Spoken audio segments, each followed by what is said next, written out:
நாங்கள் தாம்பரம் சர்ச்சாண்ட கடை வச்சுருக்கோம் ஐயா. நாங்கள் கிட்டத்தட்ட இதோ பாருங்க, இது ஒரு 40 வருஷத்துக்கு முன்னால் எங்களுக்கு கொடுத்தாங்க இந்த கார்டு. இது நகராட்சியில் ஒரு 10 வருஷத்துக்கு முன்னாடி கொடுத்தாங்க இந்த கார்டு. நாங்கள் எங்கள் அம்மா எங்கள் மாமியார் எல்லாமே இங்கே தான் கடை வச்சுருந்தோம். முதல்ல நாங்கள் பூ வச்சுருந்தோம், கூழ் வச்சுருந்தோம், சில பேர் பழம் வச்சுருந்தோம். அந்த லைனில் ஒரு 5 கடை இருந்தது ஐயா. நாங்கள் எல்லா கடையும் வச்சுருந்தோம். எக்ஸைட் வரும்போது எங்களை என்ன சொன்னாங்க, நீங்கள் பின்னாடி பக்கம் தள்ளி போடுங்க, நீங்கள் முன்னாடி போட்டுக்காங்க, இந்த பக்கம் ஆள் நடக்கணும்னு சொன்னாங்க. நாங்கள் அப்படியே முன்னாடி தள்ளி விட்டோம். எக்ஸைட் திறந்து இவ்வளோ வருஷம் ஆகுது. நாங்கள் பாட்டுக்கு எங்களால் யாருக்கும் எந்த அடைஞ்சிடும் இல்லை ஐயா. பஸ்ஸுக்கோ இல்லை போக்குவரத்துக்கோ யாருக்கும் எந்த பிரச்சனையும் இல்லை. வண்டி பாட்டுக்கு வண்டி போகுது, எல்லாத்துக்கும் நாங்கள் உதவி தான் பண்ணியிருக்கோம். இன்ன வரைக்கும் மயக்கன்னு வந்தாங்கன்னா நாங்கள் உள்ளூரவங்களுக்கு சாப்பாடு வாங்கி கொடுத்து கூழ் கொடுத்து நாங்கள் ஒரு வாரமாக உட்கார வச்சுருக்கோம். எக்ஸைட் மேலே நிறைய திருடு போகுது, செல்லுங்க திருடு போகுது, அது திருடு போகுது. எல்லாமே தாம்பரம் போலீஸ் ஸ்டேஷனுக்கு நாங்களே பிடிச்சிட்டு போய் கைங்கோலமாக கொடுத்துருக்கோம். இந்த மாதிரி ஐயான்னு நாங்கள் எல்லாம் நல்லது தான் பண்ணுறோம். இப்போ ஒரு மாதத்துக்கு முன்னாடி ரைடு வந்தது ஐயா. எல்லா கடையும் ஒன்றா எடுத்தாங்க, எங்கள் கடையிலும் எடுத்துட்டாங்க. சரி, ஒரு மாதமாக எல்லாரையும் போடவில்லைன்னு நாங்கள் நகராட்சிக்கும் வரல, போலீஸ் ஸ்டேஷனுக்கு கூட எங்கேயுமே போகல. இப்போ எல்லா கடையும் அந்த பக்கம் போட்டதுக்கப்புறம் பூங்க மட்டும் வாங்கிட்டு வந்து போட்டு, இன்னும் நாங்கள் கூழ் கடை எதுவும் போடலை, பழக்கடை எதுவும் போடலை, ஜூஸ்லாம் போடல. நாங்கள் வந்து பூ மட்டும் வாங்கி போட்டு விற்றுக்கிட்டு இருந்தோம்.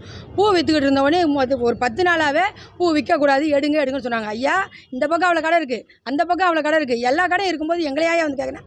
நான் சொல்கிறது நீ செய், நீ எனக்கு ஆக்கிரமிப்பு பண்ணாத, நீ எடுனா எடுத்துக்கிட்டு ஓடுன்னு. இதே மாதிரி ஒரு சரி மல்லி 300 400 விற்கிறாங்க ஐயா. நாங்களும் டெய்லியும் வாங்கி கொட்டிடுறோம். எவ்வளோ தான் நம்மளும் முதல் போட்டு வாங்க முடியும் சொல்லுங்க. நம்ம என்ன ஒரு நாளைக்கு 5000 10,000 சம்பாதிக்கிறீங்களா? 500 மிஞ்சி போனால் 700 800 நாங்கள் சம்பாதிக்கிறோம். இந்த பூக்கெல்லாம் அவ்வளோதான் கிடைக்கும். இதை வச்சு நாங்கள் தண்டல் கட்டணும், வீட்டுக்கு சாப்பாட்டுக்கு பார்த்துக்கணும், பிள்ளைங்களுக்கு பள்ளிக்கூடத்துக்கு பார்த்துக்கணும். எல்லாமே இதுதான் எங்கள் வாழ்வாதாரமே, இதுதான் இருந்தது. சரி, இப்போ நேற்று வந்தாங்க. நேற்று கடை போட்டிருக்கும்போது commissioner sir, inspector sir, RI எல்லாம் வந்து டேபிள்லாம் வச்சு போடாத, கீழே வச்சு போடு அப்படின்னாங்க. சரின்னு சொல்லி நாங்கள் என்ன பண்ணோம், பூ எடுத்துகிட்டு தரையில் விரித்து நேற்று உட்காந்துருந்தோம். இன்றைக்கி காலையில் ஒருத்தர் வந்து என்னன்றாரு, நீங்கள் இங்கே கடையாக வைக்கக்கூடாது, உங்களை யார் வைக்க சொன்னான்னு. ஐயா, நேற்று கூட பேசினேன் ஐயா. நகராட்சியில் கூட வந்து ஒரு நாள் கேட்டோம், இடைஞ்சல் இல்லாமல் பூ மட்டும் போடுங்கன்னு சொன்னாங்க. அதுக்கப்புறம் இடைஞ்சல் இல்லாமல் டேபிள் எதுவும் வைக்காதீங்க, ட்ரே வச்சு வைங்க. நாங்கள் அது மாதிரி தான் செஞ்சுட்ருக்கோன்னு சொன்னோம். இன்றைக்கி காலையில் ஒரு ஐயா வந்து மைக்கில் உட்காந்து, நீ எல்லாத்தையும் அல்றியா இல்லையா, உன்னை தூக்கின்னு போய் நான் உள்ளே வைக்கணும்னு கேட்குறேன். ஐயா, நாங்கள் என்ன பண்ணணும், எங்களை உள்ளே வைக்கிறதுக்கு நாங்கள் என்ன பண்ணணும்? இந்த பூ விற்கிறது தப்பா ஐயா?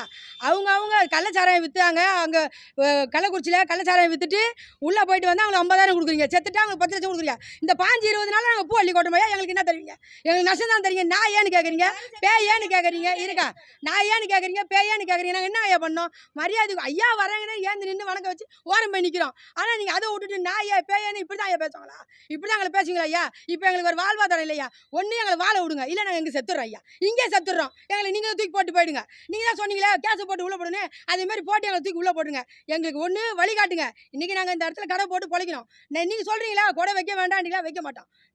டேபிள் போட வேண்டிங்களா, போட மாட்டோம். ஒரு ட்ரே வச்சு அது விற்கிதா, ஒரு கூலாண்டா அது ஒரு கூலாண்டா வச்சு விற்கட்டும். நான் ஒரு பூவா நான் பூ வச்சு விற்கிறேன். இதுக்கு மேலே நாங்கள் நடந்தால் நீங்கள் வந்து எங்களுக்கு கேளுங்க. இதை விட்டுட்டு பஸ் ஸ்டாண்டு மறைக்குது, நாங்கள் எதுவும் மறைக்கல. எங்களை தாண்டி இந்த பக்கம் ஒரு 100 கடைக்குது, அதை விட்டீங்க. இந்த பக்கம் தாண்டி பிள்ளையார் கோயிலில் ஒரு 50 கடை தான், அதை விட்டுறீங்க. எதிரில் ஒரு 100 கடை தான், அங்கே விட்டுறீங்க. இந்த 15 கடை மட்டும் என்ன ஐயா பண்ணுச்சு? நாங்கள் என்ன பண்ணணும் அதை மட்டும் சொல்லுங்க ஐயா. இதை இவ்வளோ பெரிய வசந்தபுர ஹோட்டல் இருக்குது, அதுக்கு கடை வைக்கட்டும்னு அங்கே வண்டி ஓடுறது கடை இல்லை, எத்தனை வந்து எங்கள் கடையில் விடணுன்றீங்க. அப்போ அவங்களுக்கு கேட்க ஆள் இருக்குது, கட்சிக்காரங்க இருக்காங்க, சப்போர்ட் இருக்காங்க. எங்களுக்கு யாரும் இல்லையா ஐயா? எங்களுக்கு யார் கேட்பா? நீங்கள் தான் கேட்கணும். பத்திரிக்காரங்களா இருந்தோ இல்லை யாராக இருந்தால் எங்களுக்கு நல்லது பண்ணுங்க. இந்த நகராட்சியில் எங்களுக்கு இன்றைக்கி ஒரு நல்ல முடிவு சொல்லணும் ஐயா. ஒன்று எங்களை எங்கள் கடை போட சொன்னாங்கன்னா இன்றைக்கி போய் நாங்கள் கடை போட்டு அதை பாருங்க அள்ளி கொட்டணும். நேற்று வாங்கி இந்த பூ 2000 பூ, ஒருத்தர் 1500 பூ எல்லாத்தையும் கொட்டிட்டோம். இனிமேல் எங்களுக்கு முதல் போட கூட வழி இல்லை. இப்போ நகராட்சிக்காரங்களா ஐயா எல்லாம் சேர்ந்து என்ன சொல்கிறீங்க, ஐவேன்னு சொல்கிறீங்க. எங்களால் டிராஃபிக் இருக்குன்னு சொல்லுங்கள், ஒரு போட்டோ எதுவும் காருங்க. எங்களால் டிராஃபிக் இருக்குன்னு சொன்னால் நாங்கள் எடுத்துக்கிறோம். எங்களால் எந்த பாதிப்பும் இருக்காது ஐயா, எந்த இதுவும் இருக்காது. நாங்கள் ஒரு வாரமாக கீழே உட்காந்துக்கிறோம். எங்களுக்கு டேபிள் வேணாம், கோடை வேணாம், எது வேணாம். தரையில் உட்காந்து நாங்கள் வியாபாரம் பண்ணுறோம். எங்களுக்கு வியாபாரம் பண்ண அனுமதி நீங்கள் கொடுக்கணும் ஐயா. ஒன்று அனுமதி கொடுங்க, இல்லை எங்களை சாவடிங்க. 2ல் ஒன்று எங்களுக்கு செய்யுங்க ஐயா. இதுதான் எங்களோடது. என் பேர் ராஜேஸ்வரி ஐயா. தாம்பரம் சர்ச்சாண்ட கூழ் விற்கிறேன் ஐயா.